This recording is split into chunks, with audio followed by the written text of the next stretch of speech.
माननीय सदस्य जयराम जी। धन्यवाद माननीय अध्यक्ष महोदय। आज मैं महामहिम राज्यपाल महोदय के द्वारा प्रस्तुत अभिभाषण पे हो रहे वाद विवाद पर अपनी प्रतिक्रिया देने के लिए आया हूं। महोदय, एक छोटी सी कहानी मैं बताना चाहूंगा। एक महिला थी, उसकी छोटी बच्ची जिसकी उम्र 5 वर्ष थी, वो अपनी माँ से आकर पूछती है कि माँ, छोटे भाई का मृत्यु कब होगा? तो माँ ने पूछा कि बेटी तुम ऐसा क्यों कह रही हो, अपने छोटे भाई को मरने के लिए क्यों कह रही हो? तो छोटी सी गुड़िया ने कहा कि माँ, बड़े भाई की जब मृत्यु हुई थी तो बहुत सारे लोग हमें खाना देने के लिए आए थे, हमारे घर में भोजन नहीं था, हमें कपड़े नहीं था, तो बहुत सारे लोग हमसे मिलने आए थे और हमें खाना देकर गए थे। और मैं चाहती हूँ कि छोटा भाई भी अगर मर जाएगा तो शायद बहुत सारे लोग आएंगे, हमें भोजन देंगे, हमें खाना देंगे, हमें कपड़े देंगे, क्योंकि हम 4-5 दिनों से भूखे हैं। महोदय, आज यही भाव कोयलांचल के हर एक रैयतों के घर में है कि जब भी हमारी जमीनों का अधिग्रहण होगा, जब कोई कंपनी हमारी जमीन का अधिग्रहण माइंस के लिए करेगी और जब माफियाओं के द्वारा उन पर लाठीचार्ज होगा, उनके लठेत के माध्यम से उन पर हमला होगा, तो कोयलांचल के रैयत चाहते हैं कि साथ साथ में 2-4 IAS IPS को भी चोट लगे। क्यों लगे? न विगत कुछ दिन पहले बागमारा में एक घटना घटी थी, हिलटॉप कंपनी का मामला था, DSP महोदय घायल हुए थे, सरकार ने वीडियो कॉल से बात किया था, सरकार ने उस मामले को संज्ञान में लिया था, लेकिन ठीक उसके कुछ दिन बाद सिंदरी के सुरंगा में फिर एक घटना घटती है। इस बार महिलाओं को सड़क पे दौड़ा दौड़ा कर पीटा गया, उनकी साड़ियों को फाड़ा गया, उनके कान की बालियों को नोच कर छीन लिया गया, लेकिन न FIR होता है, न कार्रवाई होती है। महोदय, इसी प्रकार से आज एक मामला संज्ञान में आया है। मैं सदन को सचेत करना चाहूंगा, ये मामला मांडू का है। महोदय, मांडू के प्रभावित गांव बसंतपुर, पचड़ा, कोतरे, बालमहुआ, हुरदाग, रहवन, पचमो, इचाकडी, बरगैया, ठोठाटा, लइयो, दनिया, यहाँ एक कंपनी है। उस कंपनी का नाम है पावर मेक लिमिटेड और उसकी सहयोगी कंपनी अमर इंडिया लिमिटेड। इनके माध्यम से खनन का कार्य होना है। अध्यक्ष महोदय, विगत 2-3 दिनों से लगभग 500 की संख्या में महिलाएं धरने पर बैठी हैं। यह मामला मैं सरकार को आपके माध्यम से संज्ञान में देना चाहता हूं। अगर सरकार संवेदनशील है, क्योंकि लॉ एंड ऑर्डर की बात करती है, ये सामाजिक न्याय की बात करती है, विधि कानून की बात करती है, तो भारतीय संविधान आर्टिकल 14 कानून के समय सबको बराबरी की बात करता है। एक DSP घायल हुए, आपने लॉ एंड ऑर्डर को हाथ में लिया, DIG IG ने मार्च किया, DSP ने संज्ञान में लिया, DC घटनास्थल पर गई, लेकिन जब ग्रामीणों को पीटा जाता है, जब ग्रामीणों की जमीनों को जबरन लिया जाता है, कानून अपनी प्रतिक्रिया क्यों नहीं देता? अध्यक्ष महोदय, इसलिए मैं ये गंभीर मामला आपके संज्ञान में देना चाहता हूं।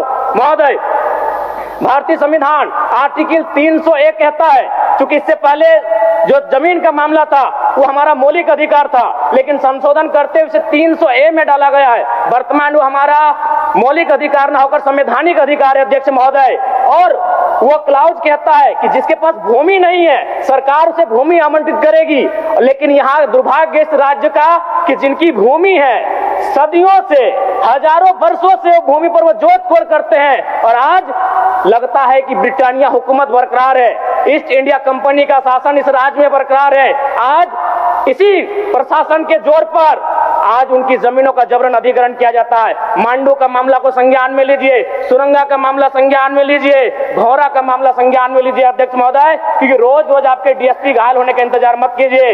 विधि के समक्ष अगर सब बराबर हैं तो रैयतों को भी जान जाती है, रैयतों को भी चोट लगता है। इस मामले को संज्ञान में लेंगे। महोदय, मैं आगे कहना चाहूंगा, अभी वरिष्ठ नेता ने कहा लॉ एंड ऑर्डर, मैं मानता हूं कि लॉ एंड ऑर्डर आपका है, लेकिन कहां है अध्यक्ष महोदय? गांवों में, खेतों में, खलिहानों में, बालू और कोयला के खदानों में, माफियाओं की जेब में आपका लॉ एंड ऑर्डर है। महोदय, मैं पढ़ के बताना चाहूंगा, OB डंपिंग को लेकर भिड़ंत, फायरिंग, बमबाजी, रेती जमीन पर OB डंप किए जाने को लेकर पहले भी हो चुका है संघर्ष, चले थे गोली बम, मामला जीनागोड़ा का। देव प्रभा और सोर्सिंग के समर्थकों व ग्रामीणों में झड़प, पत्थरबाजी व फायरिंग, तीसरा थानेदार का हाथ टूटा। अचानक बमबाजी व फायरिंग से मची भगदड़, पुलिस की मौजूदगी में एक दूसरे पर पत्थर बरसाते लोग। मैंने कहा लॉ एंड ऑर्डर है अध्यक्ष महोदय, कहां? गांवों में, खेतों में, खलिहानों में, कोयला के खदानों में, माफियाओं की जेब में। अध्यक्ष महोदय, मामले को गंभीरता पूर्वक संज्ञान में लीजिए। अध्यक्ष महोदय, फिलहाल मांडू के मैंने जिन गांवों का नाम जिक्र किया है, अभी भी 500 महिलाएं धरने पर बैठी। अध्यक्ष महोदय, अगर सरकार इस मामले को गंभीरता पूर्वक नहीं लेती अध्यक्ष महोदय, तो बागमारा और झरिया जैसी घटनाएं मांडू में घटित होने में देर नहीं लगी। अध्यक्ष महोदय, इसलिए मैं चाहता हूं कि इस मामले को आप संज्ञान में ले। दूसरी बात अध्यक्ष महोदय, मैं आपके माध्यम से एक अत्यंत गंभीर मामला संज्ञान में देना चाहता हूं। धनबाद जिला तोपचांची प्रखंड अंतर्गत पिपराडी गांव, आजादी के 78 साल बाद भी उस गांव की सड़क मुख्य सड़क से जुड़ नहीं पाई है।